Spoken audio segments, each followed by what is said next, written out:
కొమరాజులంక గ్రామస్తులు షేక్ అమీర్ సుహైల్ గారు.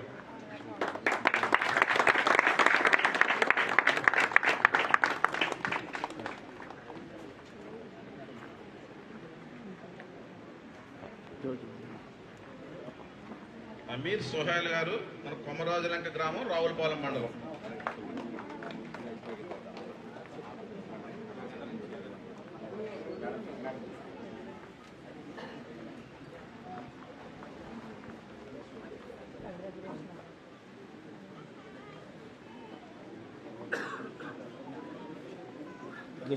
School assistant గా ఎంపికైనటువంటి ఓబలంక గ్రామానికి చెందినటువంటి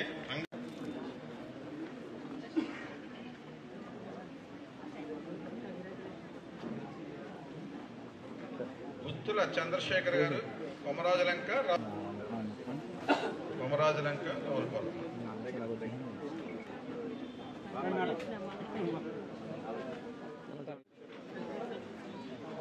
కట్టుంగ దుర్గాప్రసాద్ గారు, వెదిరేశ్వరం. మన కొత్తపేట నియోజకవర్గ పరిధిలో ఈ మధ్య జరిగినటువంటి మెగా డిఎస్సిలో 68 మంది యువకులు టీచర్స్గా సెలెక్ట్ అయి రేపు బాధ్యతలు స్వీకరిస్తున్న శుభ సందర్భంలో ఒక్కసారి మిమ్మల్ని అందరినీ కలుసుకుని అభినందించాలనే ఆలోచనలో భాగంగా ఈనాడు ఈ కార్యక్రమం నిర్వహించుకోవడం. దానికి మన రాష్ట్ర BC welfare finance corporation chairman గౌరవనీయురాలు, జిల్లా తెలుగుదేశం పార్టీ అధ్యక్షురాలు శ్రీమతి రెడ్డి అనంతకుమార్ గారు, బీజేపీ నాయకులు, సీనియర్ నాయకులు శ్రీ సత్యానందం గారు, వీధుల నుంచి రామకృష్ణ గారు, తాతాజీ గారు, ఏడుగొండ్ల గారు, ఇంకా మన వీరేష్ గారు, అయినవేలి సత్యబాబు గౌడ్ గారు బీజేపీ నాయకులు, కొత్తపేట సర్పంచ్ గారు భాస్కర్రావు గారు, బాబ్జీ గారు, ఇంకా చాలా మంది వచ్చారు. ఈ కార్యక్రమంలో పాల్పంచుకున్న ప్రతి ఒక్కరికి పాత్రికేయ మిత్రులు, ఇక ఈనాడు టీచర్లుగా సెలెక్ట్ అయిన వారి కుటుంబ సభ్యులు కూడా వారు కూడా వచ్చారు. వారి కుటుంబ సభ్యులకు పేరు పేరున ప్రతి ఒక్కరికి నా హృదయపూర్వకమైనటువంటి నమస్కారాలు తెలియజేసుకుంటూ ఉన్నాను. ఈనాడు విజయం సాధించినటువంటి మన సోదరి మళ్ళీ అయినటువంటి టీచర్స్ కూడా నా అభినందనలు తెలియజేసుకుంటూ ఉన్నాను. ఎందుకంటే మీరు టీచర్గా సెలెక్ట్ అవ్వడానికి ఎంత కష్టపడ్డారో, ఎంత తపన పడ్డారో, ఈ ఉద్యోగం సాధించాలి, ప్రభుత్వ టీచర్గా సేవ చేయాలని మీ యొక్క సంకల్పం, మీ యొక్క కృషి ఫలించి ఈనాడు మన నియోజకవర్గ పరిధిలో 68 మంది సెలెక్ట్ కావడం మా అందరికీ కూడా గర్వకారణం. అది మీ యొక్క కృషి ఫలితంగానే ఈ సందర్భంగా నేను మీకు తెలియజేసుకుంటూ ఉన్నాను. ఆ యొక్క మీ కృషి ఫలితం రేపు ఈ సమాజాన్ని రూపొందించడం కోసం. ఎందుకంటే ఉపాధ్యాయుడి చేతిలోనే సమాజం ఉంటుంది. తల్లి తండ్రి తర్వాత ప్రతి బిడ్డకి గురువే మరి యొక్క మార్గదర్శి.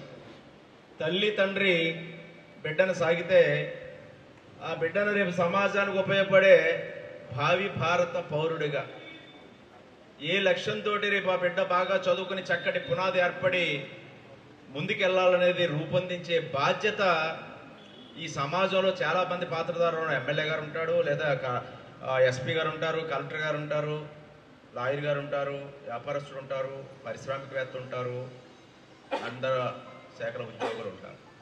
కానీ ఉపాధ్యాయుడి యొక్క పాత్ర చాలా గురుతరమైన, పవిత్రమైనటువంటి పాత్రదారులు ఎవరైనా అంటే ఉపాధ్యాయులని సందర్భంగా తెలియజేస్తూ ఉన్నారు. అటువంటి పవిత్రమైన వృత్తిని మీరు ఎంచుకుని మీ లక్ష్యాన్ని మీరు సాధించి ఈ రోజున రేపటి రోజున రేపు మీరు ఆ లక్ష్యాన్ని సాధించి ఆ వృత్తిలోకి మీరు అడుగుడుతూ ఈ సమాజానికి ఉపయోగపడే మంచి పిల్లల్ని రేపు తయారు చేయడం కోసం, వారిని తీర్చిదిద్దడం కోసం ఒక బలమైన పునాది ఈ సమాజ నిర్మాణానికి వేయడం కోసం మీరు పాత్రదారులు అవుతున్నందుకు చాలా సంతోషంగా ఉంది, చాలా ఆనందపడుతూ ఉన్నాం.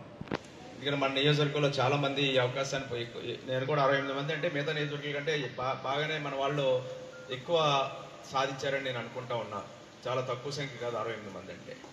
మరి అటువంటి గొప్ప ఫలితాలను మీరు అందరూ సాధించడానికి రేయింబవుల్లో మీరు శ్రమించుంటారు, ఎంతో కష్టపడి ఉంటారు, తపన పడి ఉంటారు అనేది మాత్రం నేను అనుకుంటా ఉంటాను. ఎందుకంటే చాలా మంది కలిసినప్పుడు అనుకో ఎప్పుడు ఉంటుందండి డిఎస్సీ. గత 5 ఏళ్లలో డిఎస్సీ లేదు, మీకు తెలుసు. గత 5 సంవత్సరాలు ఆనాడు నేను ఎమ్మెల్యేగా ఉన్నప్పుడు 94లో ఎమ్మెల్యేగా స్కూల్కి వెళ్తే మండలంలో ఎంతమంది టీచర్లు అండి, శాంక్షన్ ఎంతమంది అంటే 150 మంది 200 మంది చెప్పేవారు. ఎంతమంది ఉన్నారండి? 50 మంది ఉన్నారండి. ఇప్పుడు నేను 94లో ఫస్ట్ టైం ఎమ్మెల్యే అయ్యాక ప్రతి మండలం రివ్యూ చేస్తున్నప్పుడు ఉపాధ్యాయ పోస్టులు ఎన్ని మండలం ఎన్ని స్కూళ్ళు ఉన్నాయి, ఎంతమంది ఉపాధ్యాయులు మనకంటే 150 నుంచి 200 ఉండి నాకు బాగా ఎంతమంది ఖాళీలు అంటే ఖాళీలు అనేవారు. ఖాళీలు ఎన్ని ఉన్నాయంటే 40 మంది 50 మంది. అంటే అంత దారుణమైన పరిస్థితి నేను ఎరుగుతున్నాను 94లో ఎమ్మెల్యేగా అయినప్పుడు. రెండమ్మా అటువంటిది చంద్రబాబు నాయుడు గారు ముఖ్యమంత్రి అయ్యాక 2 లక్షల మంది ఉపాధ్యాయుల్ని ఆనాడు నియమించిన ఘనత చంద్రబాబు నాయుడు గారు. 2 లక్షల మంది ఉపాధ్యాయుల్ని ఒక టెన్యూర్లో, అంటే నేను 2 టైమ్స్ ఎమ్మెల్యే, 94 to 2004 9.5 years ఎమ్మెల్యేగా ఉన్నాను. ఆ టైంలో చంద్రబాబు నాయుడు గారు డిఎస్సీలు పెడతానే ఉండేవారు. అది కూడా ఏంటి, మేము సెలెక్ట్ చేసుకున్నాం టీచర్లు అప్పట్లో. ఇది జడ్పీ చైర్మన్ బాడీ ఉండేది, జిల్లా సెలక్షన్ పోలేదు. అవన్నీ అప్పుడు ఆ బాడీ చేతిలో ఏదైనా 20 మార్కులు 25 మార్కులు వీళ్ళ చేతుల్లో ఉండి మేము చెప్పిన వాళ్ళకి ఇచ్చేవారు. చంద్రబాబు నాయుడు గారు తీసేసి అవన్నీ కూడా మెరిట్ బేసిస్ పెట్టారు. ఎక్కడ పొలిటికల్ ఇన్వాల్వ్మెంట్ మెరిట్ బేసిస్. అలాగే ట్రాన్స్ఫర్స్ కూడా మా ఇష్టం. సంవత్సరం అయ్యేటప్పటికి ప్రతి సంవత్సరం ట్రాన్స్ఫర్ నుండి మా కోపం వస్తే ఎక్కడో చోట అడుగుల్లో వేయించుకోను, అది కావాలంటే పట్టుకొచ్చి పట్టణాల్లో పెట్టేవాళ్ళు. చాలా సమితులు ఉండేవి అప్పుడు. ఏదో అంటే అప్పుడు మాస్టర్లు కూడా రాజకీయాలు చేసేవాళ్ళండి. ఏదో పార్టీ ఉండి ఏదో నాయకుడానికి ఉండేవారు, రాజకీయాలు చేసేవారు. అది అలాగా ఉండేది ఆ రోజు పరిస్థితులు. అవన్నీ కౌన్సిలింగ్, మెరిట్, ప్రతిభ ఇవన్నీ వచ్చి గవర్నమెంట్ స్కూల్ పుంజుకున్నాయి. చాలా ఎందుకు చెప్తానంటే చాలా తరం మారిపోయింది. ఇప్పుడు 2.5 దశాబ్దాలు అయిపోయింది. చాలా మందికి తెలియదు. దానికి అది 2 మాటలు కొంచెం టైం తీసుకుంటున్నారు. ఆ తరం మారిపోయి ఎడ్యుకేషన్ విధానంలో మార్పు వచ్చింది, క్వాలిటీ ఎడ్యుకేషన్ వచ్చింది. మెరిట్ మీద ఉన్న స్టూడెంట్స్ కార్పొరేట్ స్కూల్ని ధీటుగా ఎదుర్కొని పనిచేసే స్థాయికి మన గవర్నమెంట్ స్కూళ్ళు వచ్చాయనేది అప్పటి నుంచి నా అబ్జర్వేషన్. ఇలాంటి వాళ్ళందరూ మెరిట్ మీద వచ్చారు, కమిట్మెంట్తో పనిచేశారు, బాగా చదువులు చెప్పారు. ప్రభుత్వ స్కూల్లో పిల్లలు మీకు అందరికీ తెలియదు, పేదవారు ఉంటారు, ఎస్సీబీసీ వర్గాల వారికి. ఓపుకున్నవాడంతా కార్పొరేట్ స్కూల్కే పంపుతాడు. అటువంటిది స్కూల్ కూడా పోటీ పట్టడం మొదలెట్టాయి. అటువంటి విద్యా విధానం చంద్రబాబు మళ్ళా తర్వాత కాలక్రమేణా రాజకీయ నిర్ణయాలతో ఇబ్బంది పడతాం. ఇంకా లాస్ట్ ఇయర్ 5 ఏళ్లలో కూడా ఏ విధమైన గ్రోత్ లేదు. నాడు నేడు పేరుతో వేరే సొంత కార్యక్రమాలు లేదా దోపిడీ కార్యక్రమాలు అయ్యాయి తప్ప అభివృద్ధి స్వల్పం, హడావుడి ఎక్కువైంది. దాన్ని సరిదిద్ది మళ్ళా చంద్రబాబు నాయుడు గారు, ఇలా విద్యామంత్రి లోకేష్ గారు, ప్రధానంగా లోకేష్ గారిని అభినందించాలి. విద్యామంత్రి తీసుకున్నప్పుడే ఆయన చాలా చొరవతో తీసుకున్నాడు. విద్యామంత్రి తీసుకున్నాడు ఏంటి నేను అనుకున్నాను. ఎందుకంటే విద్య నాకు తెలుసు. ఎందుకంటే 4 శాఖల కింద ఉండే 4 మంత్రులు ఉండేవారు. Technical education, higher education, secondary education, అలా రకరకాలుగా ఉండేవి. అవన్నీ కూడా ఈనాడు ఒక ఎడ్యుకేషన్ ఒక్కోడి కింద హెచ్ఆర్డీ కింద వచ్చి చాలా పెద్ద వస్తుంది, చాలా ఫైల్స్ ఉంటాయి, హెడేక్ జాబ్. అటువంటిది దాన్ని ఆయన టేకప్ చేయడం, ఇవాళ స్కూల్ అన్ని కూడా ఉత్తీర్ణ శాతాలు పెరగడం లేదా హాజరు పెరగడం, స్కూల్ అన్ని ఆఖరికి ఏంటంటే పిల్లలు తగ్గిపోయి మొత్తం స్ట్రెంత్ తగ్గిపోయి కార్పొరేట్ స్కూల్ వెళ్ళే పరిస్థితి ఇవాళ గవర్నమెంట్ స్కూల్ మళ్ళీ పుంజుకుంటున్నాయి, మళ్ళీ అభివృద్ధి చెందుతూ ఉన్నాయి. ఇవన్నీ ఏంటంటే సరైన వాళ్ళు సరైన అవగాహనతో పనిచేసినప్పుడు ఇది సాధించగలుగుతాం. ఇవాళ మీరందరూ బిఎడ్ డిఎడ్ చదువుకుని ఉపాధ్యాయులు అవ్వాలని కోరుకున్నారు. అది ఈరోజు మీరు సక్సెస్ చాలా మంది అయ్యారు, ఇంకా ఉన్నారు. మళ్ళా డిఎస్సి కూడా మార్చిలో ఉంటుంది. మరి ఎవరైనా మిస్ అయిన వాళ్ళు కూడా వాళ్ళు మరి అందుకోగలుగుతారు. మరి వారికి కూడా అవకాశాలు పెరిగే అవకాశాలు ఉన్నాయి. మరి యువత భవిష్యత్తుకి ఇది, ఎందుకంటే మీరు యువత రావడం అనేది రాష్ట్ర భవిష్యత్తుకి పునాది. యువత అనేది మీరు రావడం, కొత్త తరం రావడం, అది రాష్ట్ర అభివృద్ధికి ఉపయోగపడదు. ఎప్పుడైతే యువత ఉందనుకో మీ భవిష్యత్తుకి పునాది పడితే అది రాష్ట్ర అభివృద్ధికి పునాది పడినట్టే. అది చక్కటి యొక్క డిఎస్సి 16,347 ఉద్యోగాలు ఇవాళ నియామకాలకు పిలుచడం జరిగింది. ఏదైతే ఆనాడు యువగలంలో ఆయన మాట ఇచ్చాడో ఆ మాట ఇచ్చిన ప్రకారం లోకేష్ గారు డిఎస్సి కూడా కండక్ట్ చేయడం, మీ అందరికీ అందులో సెలెక్ట్ అవ్వడం చాలా బాగుంది. ఇవన్నింటినీ కూడా ఇంకా బాగా విద్యారంగం ముందుకు వెళ్ళాలని మరొక డిఎస్సి నిర్వహిస్తానన్నది వారికి కూడా లోకేష్ గారికి కూడా ధన్యవాదాలు తెలియజేస్తూ ఉన్నాను. అదేవిధంగా మరి గతంలో చూసాం మనం, టీచర్లు అంటే బ్రాందీ షాపులు కూడా కాకుండా పెట్టారు. మీరు గవర్నమెంట్ ప్రభుత్వ దుకాణాల దగ్గర టీచర్ లేకపోతే టాయిలెట్స్ రెస్పాన్సిబిలిటీ, అవసరమైతే టీచర్లు కూడా కడుక్కున్న బాత్రూమ్లు కూడా కడుక్కునే పరిస్థితి కూడా తీసుకొచ్చారు. అవన్నీ చక్కదిద్దింది ప్రభుత్వం అనేది నేను మీకు తెలియజేస్తా ఉన్నాను.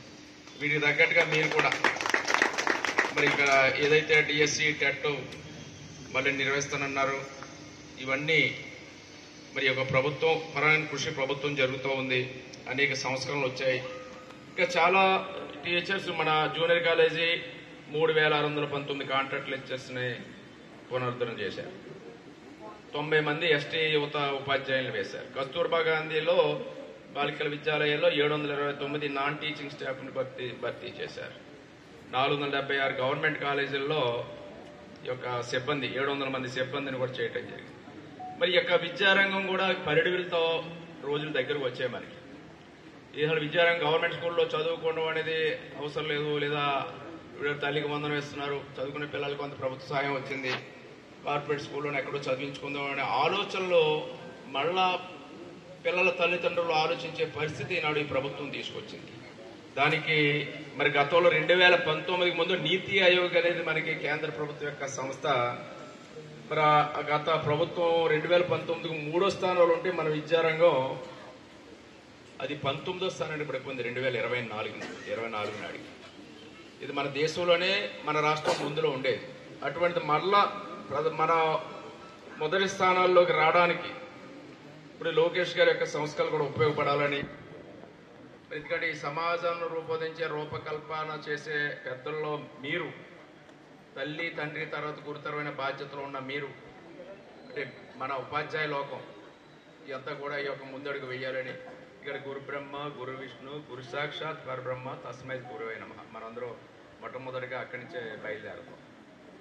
దాన్ని మనం దాన్ని నిజం చేసేలా, దాని యొక్క ఆశయాన్ని మనం నిజం చేసేలా మన పిల్లల భవిష్యత్తు కోసం బాటపడి దిశలో విద్యారంగం వెళ్ళాలని కోరుకుంటూ, ఇంకా మళ్ళీ ఒక డిఎస్సి కూడా మళ్ళీ వచ్చే సంవత్సరం ఆయన కంటిన్యూ చేస్తున్నందుకు మన విద్యామంత్రి లోకేష్ గారికి కూడా అభినందనలు తెలియజేసుకుంటూ, మరి మీరు మాకు అవకాశం ఇచ్చినందుకు ఇక ముందే అనుకున్నాం. ఈ లోపల మీరు ట్రైనింగ్కి వెళ్ళారు.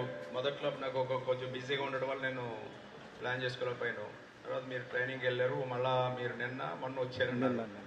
మొన్న వస్తున్నారు. మళ్ళీ రేపటి నుంచి మళ్ళీ మీ డ్యూటీస్లోకి మీరు వెళ్ళిపోతున్నారు. కొత్తగా మళ్ళీ ఒక టీచర్గా మీరు మీ యొక్క జీవితం, గవర్నమెంట్ ఉద్యోగిగా ఒక టీచర్గా మీరు రేపు కొత్త జీవితాన్ని మీరు ప్రారంభించబోతూ ఉన్నారు.